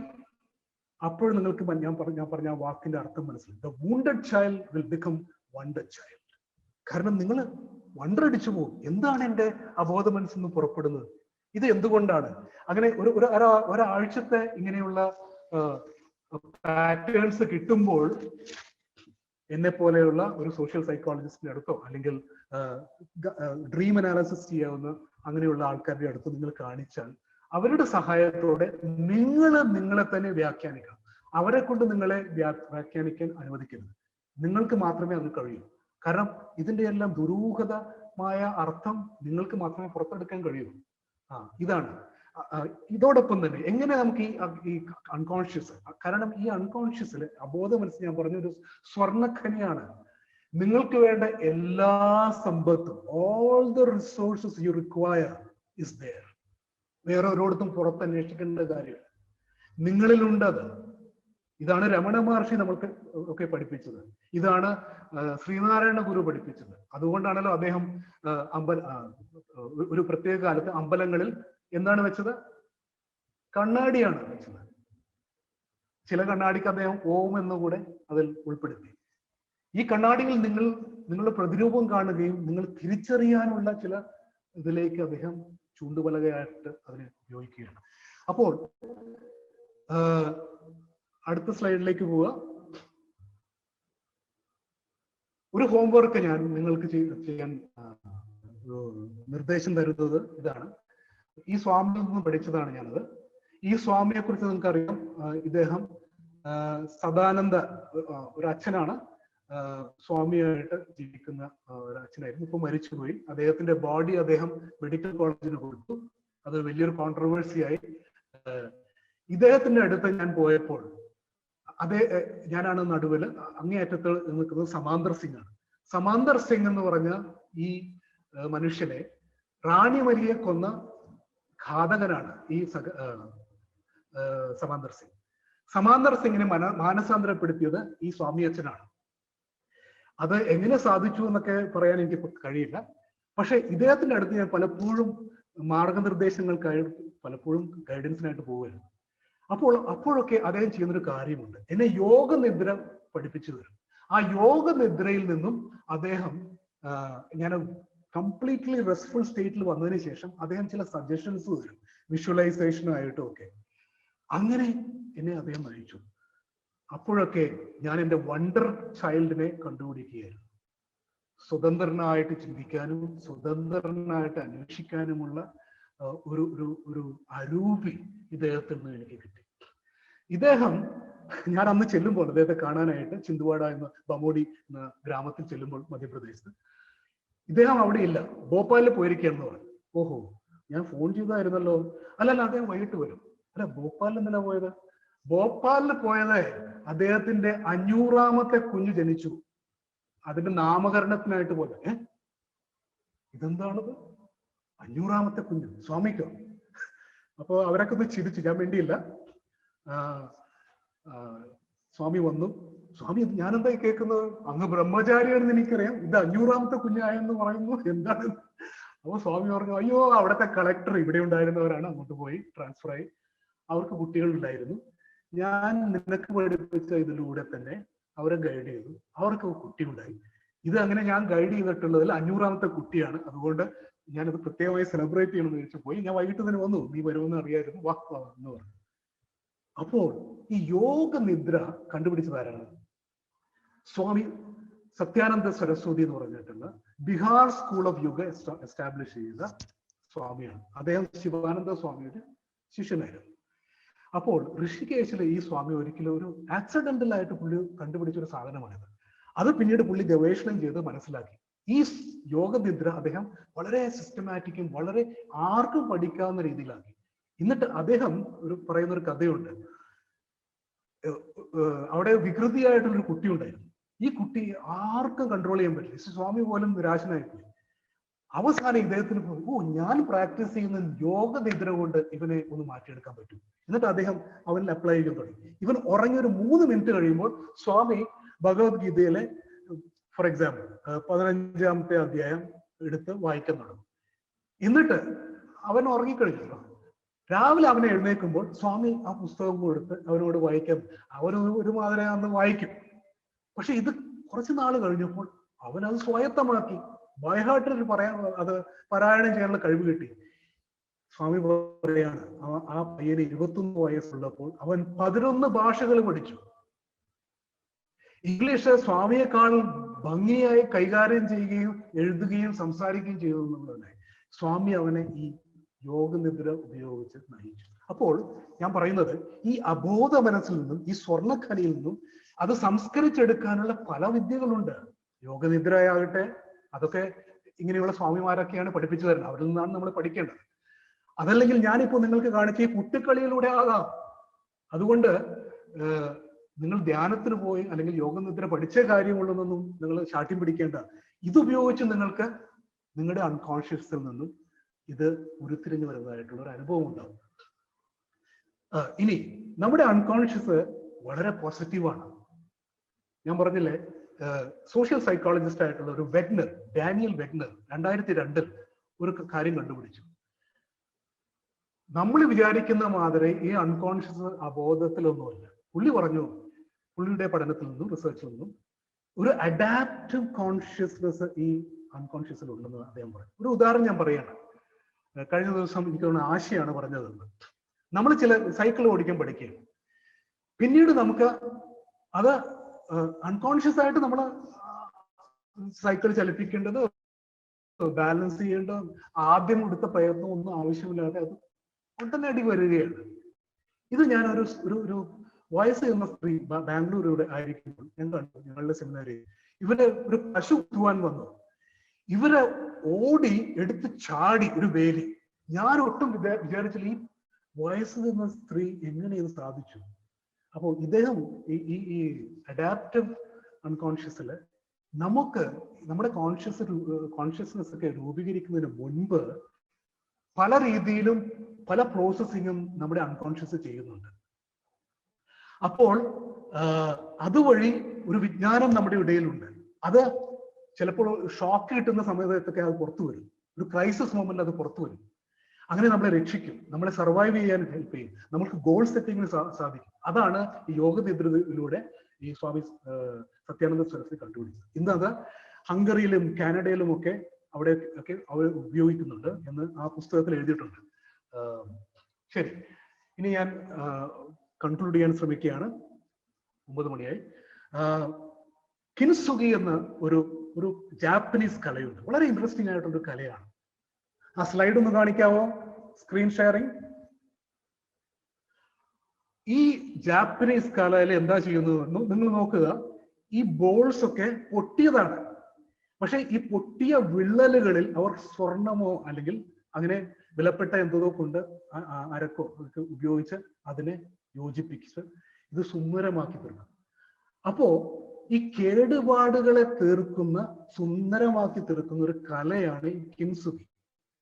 ഇത് ഉപയോഗിച്ച് ജപ്പാനിൽ വളരെ വിലയേറിയ ഒന്നാണ് ഇങ്ങനെയുള്ള ബോൾസ്. സാധാരണ ഒരു ബോളിനേക്കാൾ അധികം വില ഇതിനാണ്. അപ്പോൾ നമുക്ക് ഈ കലയിലൂടെ നമുക്ക് മനസ്സിലാക്കാം നമ്മുടെ ഇംപെർഫെക്ഷൻസിനോ ഒന്നും ഒരു പ്രശ്നമല്ല, നമുക്ക് ഉണ്ടായ കേടുപാടുകളൊന്നും ഒരു പ്രശ്നമല്ല. ജലാലുദ്ദീൻ റൂമി എന്ന സൂഫി ആചാര്യൻ പറയുന്നുണ്ട്, വൂൺസ്, നിങ്ങളുടെ മുറിപ്പാടുകൾ, നിങ്ങൾക്ക് ഉണ്ടായിട്ടുള്ള മുറിവുകൾ, അത് വെളിച്ചം പ്രവേശിക്കാനുള്ള കവാടങ്ങളാണ്. ഓ, എന്തൊരു ദർശനമാണത് അല്ലെ? ഞാനത് ഒരു ഭാരതീയനായതുകൊണ്ടായിരിക്കാം, എന്റെ ഇതിലുകൊണ്ട് ഞാൻ പറയുന്നു, നിങ്ങളുടെ ഉള്ളിലുള്ള ആ ദൈവാരൂപിയിലുള്ള ആ രൂപത്തെയും സാദൃശ്യത്തെയും ആ സൗന്ദര്യത്തെയും പുറത്ത് കാണിക്കാനുള്ള മുറിവുകളിലൂടെ ദൈവം കാണിക്കുന്നു, ആ പ്രകാശത്തിലൂടെ എന്നത് ഞാൻ ആ രീതിയിൽ ഇന്റർപ്രറ്റ് ചെയ്യുന്നു. അത് അതിനുള്ള ഒരു മാർഗമായി ദൈവം ഉപയോഗിക്കട്ടെ എന്ന് കണ്ടാൽ എത്ര ലാഘവത്തോടെ നമുക്ക് ജീവിതത്തെ അപ്രോച്ച് ചെയ്യാം. അടുത്ത സ്ലൈഡ് ഞാൻ കൺക്ലൂഡ് ചെയ്യാണ്.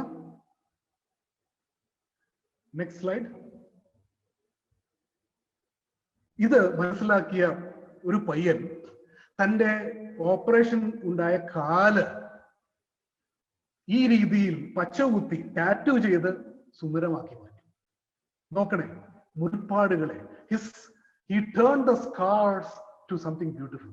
He turned the scars to stars. We can also turn scars to stars. So laugh at your mistakes, learn from them, joke over your troubles, gather strength from them. Have fun with your difficulties, but overcome them. Thank you.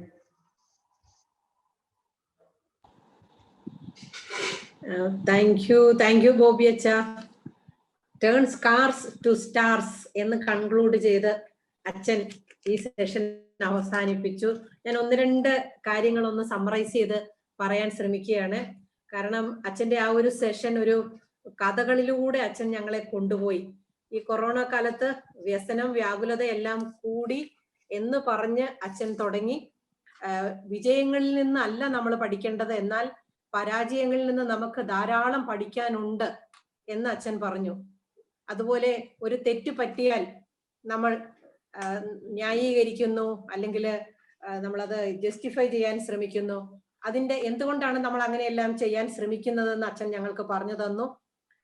എല്ലാ മതങ്ങളിലും തെറ്റുതിരുത്താനുള്ള ഇടം ഉണ്ടെങ്കിലും പലപ്പോഴും അത് കാട്ടിക്കൂട്ടലുകളായി മാറിപ്പോകുന്ന ഒരു അവസ്ഥയും അച്ഛൻ ഞങ്ങൾക്ക് പറഞ്ഞു തന്നു. അതുപോലെ കേട്ടപ്പോൾ വളരെ അധികം ഒരു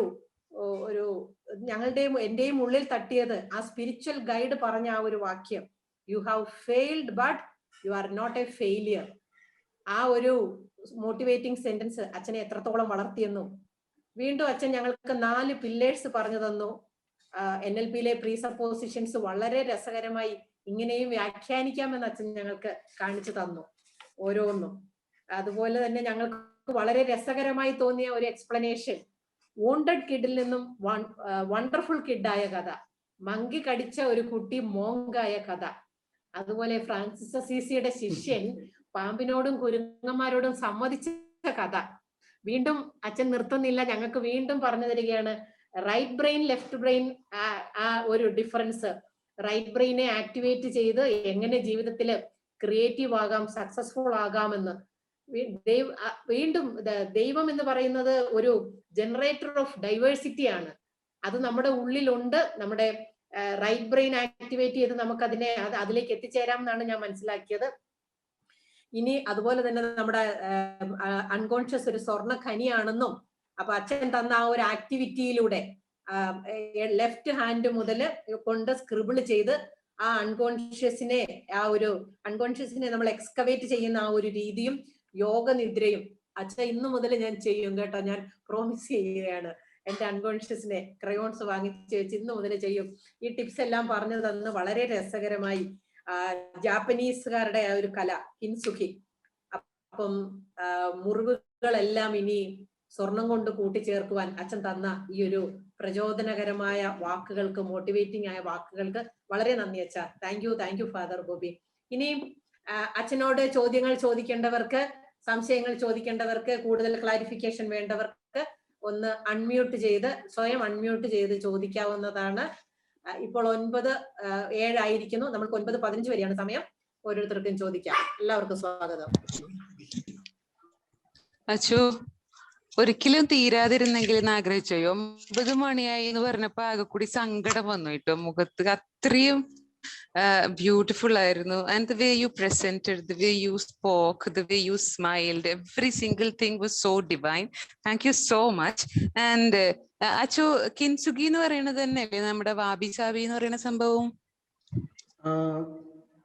wabi sabi, let go let flow എന്നുള്ള ആ ഒരു തത്വം ഉപയോഗിച്ച് കിൻസുഗി ഈ ആർട്ടാണ്. ഈ എന്താ ഉടഞ്ഞ പാത്രങ്ങളെ ഈ രീതിയിലാക്കുന്ന അതിനെയാണ് വളരെ സ്പെസിഫിക് ആയിട്ട്. അതായത് ഇത് ആർട്ടാണ്. ആ ആർട്ട് ഉപയോഗിച്ചിട്ട് മനുഷ്യന്മാരിലുള്ള ഇംപെർഫെക്ഷൻസിനെ എങ്ങനെ നമുക്ക് പെർഫെക്റ്റ് ആക്കാന്നുള്ള ആ ഒരു കലയാണ് wabi sabi. Yes. Father. Yes. Okay. Thank you so much. Bobby അച്ഛ, ഞാൻ ദീപ്തിയാണ് കോഴിക്കോടുന്ന്. അച്ഛന്റെ ആ ഒരു സംസാരം കേൾക്കാൻ തന്നെ മനസ്സിന് നല്ല ഒരു കുളിർമ ഉണ്ടായിരുന്നു. അപ്പോ എന്നോട് വരയ്ക്കാൻ പറഞ്ഞപ്പോ ഞാൻ വരച്ചപ്പോ എനിക്ക് നല്ലൊരു രൂപമാണ് കിട്ടിയത്. എനിക്കൊരു ബുദ്ധന്റെ രൂപം കിട്ടി. പിന്നെ ഫാദർ ലാസ്റ്റ് വരച്ചിട്ടുള്ള ആ ഒരു രൂപത്തിനോട് സിമിലർ ആയിട്ടുള്ള ആ സർക്കിൾസ്, കുറെ സർക്കിൾസ് ആയിട്ട് അൺകോൺഷ്യസ് മൈൻഡ്, അതിന്റെ മേലെ പിന്നെ ഈഗോ എന്നുള്ളിടത്തിൽ ഞാനൊരു റൗണ്ടാ വരച്ചത്. ബാക്കിയൊക്കെ അങ്ങനത്തെ സർക്കിൾസ്. അപ്പൊ അതുമായിട്ടൊരു സിമിലാരിറ്റി ഒക്കെ എനിക്ക് ഫീൽ ചെയ്തു. പിന്നെ ഞാൻ ഒരു ലെഫ്റ്റ് ഹാൻഡർ ആണ്, അതുകൊണ്ട് എന്റെ റൈറ്റ് ബ്രെയിൻ ആക്ടിവേറ്റഡ് ആണെന്ന് എനിക്ക് തോന്നുന്നു.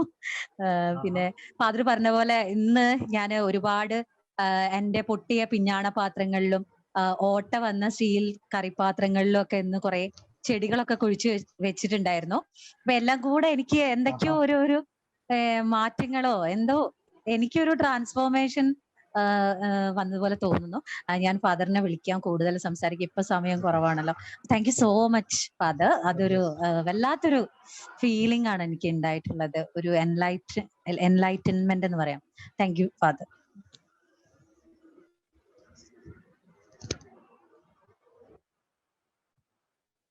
ആയിട്ട് ചോദിക്കുന്നുണ്ട്. യോഗനിദ്രയെ കുറിച്ചല്ലേ?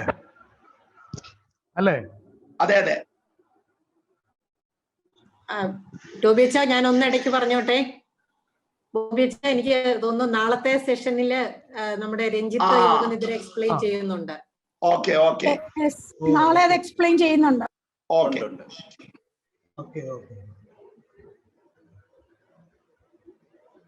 ഇനിയും ആർക്കെങ്കിലും സംശയം ചോദിക്കണമെങ്കിൽ ചോദിക്കാം.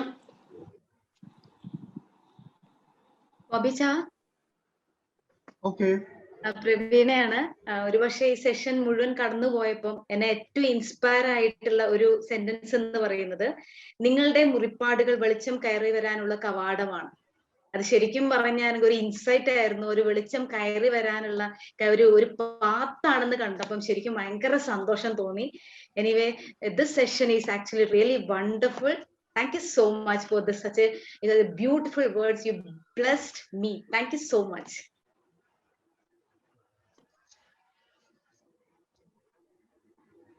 അച്ഛാ, ഞാൻ ധർമ്മ ടീച്ചറാണ്. അച്ഛാ, എങ്ങനെയാണ് 9 മണിയായി എന്ന് അച്ഛൻ പറഞ്ഞപ്പോ അത്ഭുതപ്പെട്ടു പോയി. ഒരു വല്ലാത്ത ഒരു അനുഭവം. ഒരുപാട് നല്ല വിവരങ്ങൾ കിട്ടിയൊരു നല്ല ക്ലാസ് ആയിരുന്നു. Thank you very much. അച്ഛാ, ദേവിയാണ്. Wonderful session. അതിൽ കൂടുതലൊന്നും പറയാനില്ല. Thank you so much. അച്ഛാ, മിനുവാണ് അച്ഛാ. Thank you for the wonderful session. Super ആയിരുന്നു. വളരെ ഇൻഫോർമേറ്റീവ്.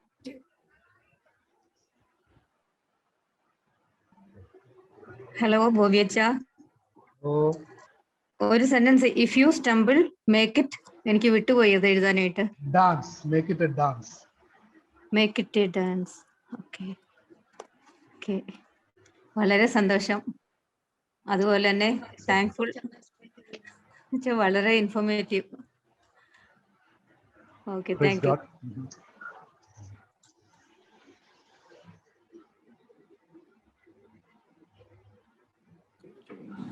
ഒന്നോ രണ്ടോ പേർക്കും കൂടെ ചോദിക്കാവുന്നതാണ്. നമുക്ക് ഏതാനും മിനിറ്റുകളും കൂടെ ഉണ്ട്.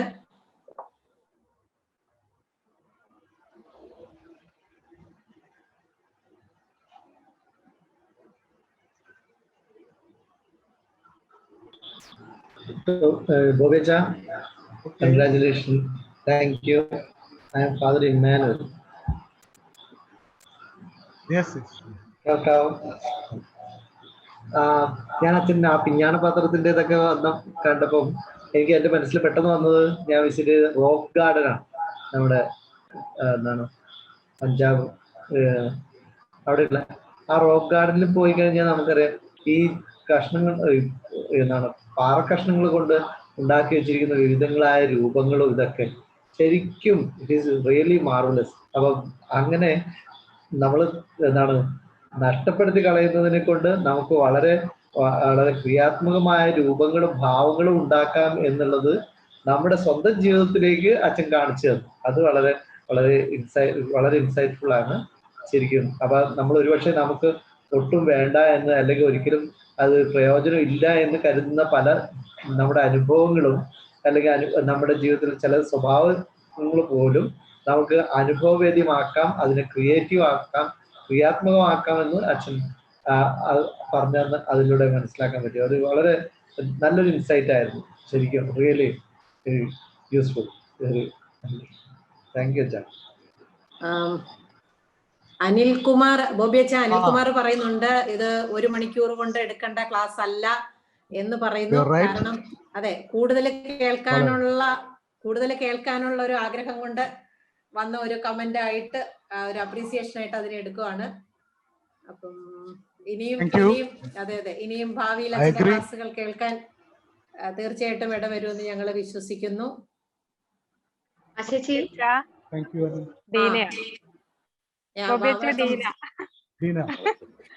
അച്ഛാ, ഈ പൊട്ടിയ സ്ഥലത്തൊക്കെ ഈ സന്ധ്യാവേളയില് കുറച്ച് സ്വർണത്തിന്റെ അരക്കും ഉരുക്കും ഒക്കെ ഒഴിച്ച് തന്നതിന് ഒത്തിരി നന്ദിയുണ്ട് കേട്ടോ. Love you.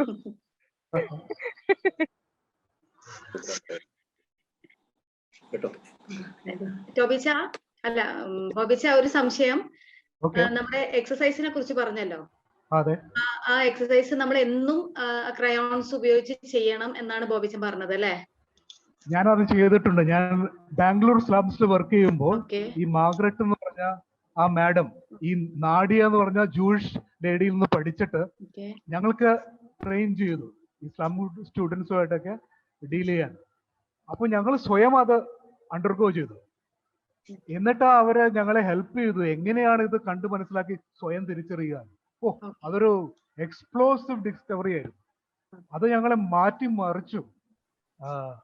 അപ്പൊ അതുകൊണ്ട് എനിക്ക് വ്യക്തമായിട്ട് പറയാൻ പറ്റും, unconscious can be access even to such a silly thing, but it is not a silly thing. ഇത് കുട്ടിക്കളിയല്ല.